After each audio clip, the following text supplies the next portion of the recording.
নেপাল থেকে পায়ে হেঁটে বাংলাদেশ এসেছে নেপালের তরুণ ছেলে রবিন। ৩,৭৬২ কিলোমিটার পথ একাই পায়ে হেঁটে অতিক্রম করেছে নেপালের এই তরুণ যুবক। দীর্ঘ ২০৮ দিন একটানা পায়ে হেঁটে এই অসম্ভব কাজ সম্ভব করেছেন তিনি। নেপাল থেকে কিভাবে আসলেন? আমি হেঁটে 208 দিন আজ। প্রতিটি দিনই ছিল নতুন পরীক্ষা, তবুও থেমে থাকেনি রবিন। তার স্বপ্ন নিজের পায়ে হেঁটেই পুরো বিশ্ব ভ্রমণ করবে সে।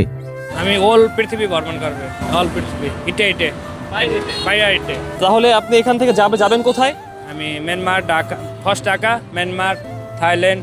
তার সাথে এই যাত্রায় তার সঙ্গী ২০ কেজি ওজনের একটি ভ্রমণ ব্যাগ, যে ব্যাগের ভেতরেই নিজের নিত্য প্রয়োজনীয় কাপড় চোপড়, কিছু খাবার এবং যে কোনো জায়গায় থেকে যাওয়ার মতো নিত্য প্রয়োজনীয় কিছু সামগ্রী।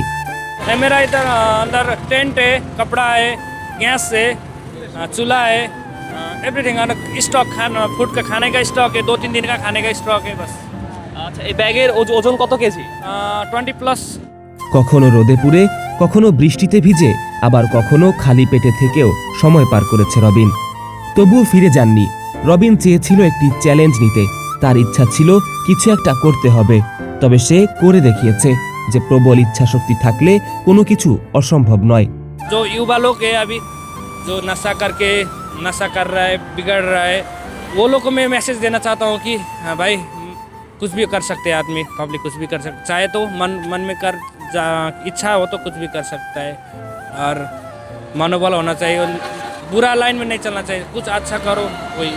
তার সাথে কথা বলতে গিয়ে বোঝা গিয়েছে সে বাংলায় কথা বলতে দক্ষ না হলেও হিন্দিতে সে বেশ স্বাচ্ছন্দ্যের সাথে কথা বলতে পারে।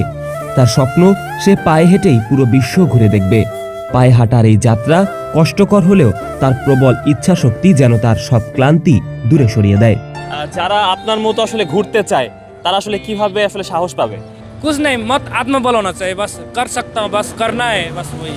कष्ट होसे बट हमें कष्ट को इजी लेते हैं, इजी में कष्ट को इजी कर लेके चल रहा है बस। পথে পেয়েছেন অচেনা মানুষের হাজারো ভালোবাসা, যা তাকে বারবার মনে করিয়ে দিয়েছে পৃথিবীটা এখনো মানবিকতায় ভরা। আচ্ছা, বাংলাদেশে যখন প্রবেশ করলেন বাংলাদেশের লোকজনকে কেমন দেখলেন? ভালো, बहुत सपोर्ट करবে, ফুল सपोर्ट करবে, পুলিশ পাবলিক ফুল सपोर्ट करবে, ফুল सपोर्ट বাংলাদেশ। রবিন শুধু হাঁটছেন না, তিনি তৈরি করছেন এক অনুপ্রেরণার গল্প, যেখানে ক্লান্তি হার মানে ইচ্ছাশক্তির কাছে। নেপাল থেকে শুরু করে হাজারো কিলোমিটার পথ পায়ে হেঁটে পাড়ি দেওয়া এই তরুণ যেন আমাদের শিখিয়ে দেয়, স্বপ্ন বড় হলে পথ যত দীর্ঘই হোক, থেমে থাকা যায় না। দর্শক, সেই সুদূর নেপাল থেকে বাংলাদেশে পায়ে হেঁটে এসেছেন নেপালের একজন যুবক। হ্যাঁ দর্শক, ৩৭৬২ কিলোমিটার পথ অতিক্রম করেছেন এখন পর্যন্ত। তিনি যেমনটা জানিয়েছেন ২০৮ দিন একটানা হেঁটে তিনি আজকে বাংলাদেশে ঢাকা টাঙ্গাইল যে মহাসড়ক রয়েছে ঠিক এই মহাসড়ক অবস্থান করছেন। এবং শুধু এখান পর্যন্তই তার গন্তব্য সীমা শেষ নয়, তিনি আগামীতে পুরো বিশ্ব পায়ে হেঁটে ভ্রমণ করার স্বপ্ন দেখছেন এবং সেটি বাস্তবায়নও করবেন।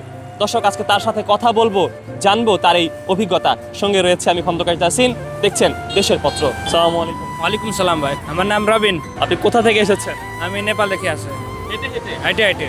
এই যে পায়ে হেঁটে দেশ ভ্রমণের আসলে ইচ্ছাটা জাগলো কিভাবে? तो करने का था मेरे को, तो इसके लिए करने का मन था। तो নেপাল থেকে বাংলাদেশে আসতে কতদিন সময় লাগলো? 208 दिन। 208 দিন। 208 दिन এই 208 দিন কি একটানা হেঁটে এসেছেন? नहीं, আমি রেস্ট করবে ঠায়ের রেস্ট করবে, and রাত্রি আমি থাকবে। বাংলাদেশ থেকে কোথায় যাওয়ার ইচ্ছা আছে? আমি বাংলাদেশে মিয়ানমার, থাইল্যান্ড।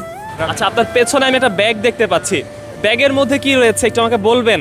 দর্শক, আমরা দেখতে পাচ্ছি ঠিক পেছনে একটি বিশাল বড় আকৃতির ব্যাগ রয়েছে এবং ঠিক এই ব্যাগের পেছনেই কিন্তু একটি ছবি বা পোস্টারের মাধ্যমে ফেসবুক, ইউটিউব, ইনস্টাগ্রামে তার যে পেজ রয়েছে বা অ্যাকাউন্টস রয়েছে ঠিক সেই অ্যাকাউন্টসের নামটা কিন্তু উল্লেখ করা রয়েছে। আচ্ছা, এত বড় একটা ব্যাগ নিয়ে হাঁটছেন, কষ্ট হচ্ছে তো অবশ্যই? কষ্ট অবশ্যই আছে। আসলে নেক্সট মিশন কি? Next meter old tour. সম্ভব এটা? সম্ভব, টাইম লাগবে, বাট সম্ভব, টাইম লাগবে। আপনার ব্যাগটা একটু আমাদেরকে দেখাবেন, ব্যাগের মধ্যে কি রয়েছে? দেখা আছে, ঠিক আছে।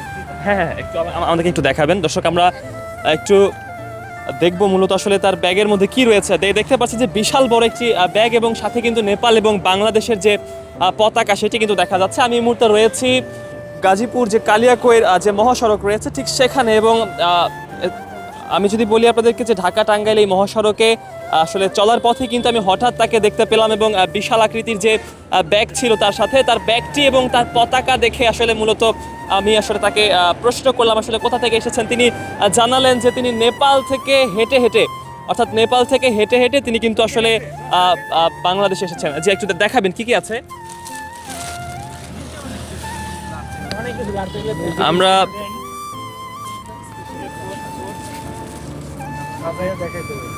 দর্শক নিশ্চয়ই দেখতে পাচ্ছেন যে ভেতরে তার প্রয়োজনীয় যে জিনিসপত্রগুলো রয়েছে, খাবার সহ চুলো, পাশাপাশি আসলে একটা জায়গায় অবস্থান করার জন্য তার যে জিনিসগুলো প্রয়োজন সেগুলো কিন্তু আমরা দেখতে পাচ্ছি।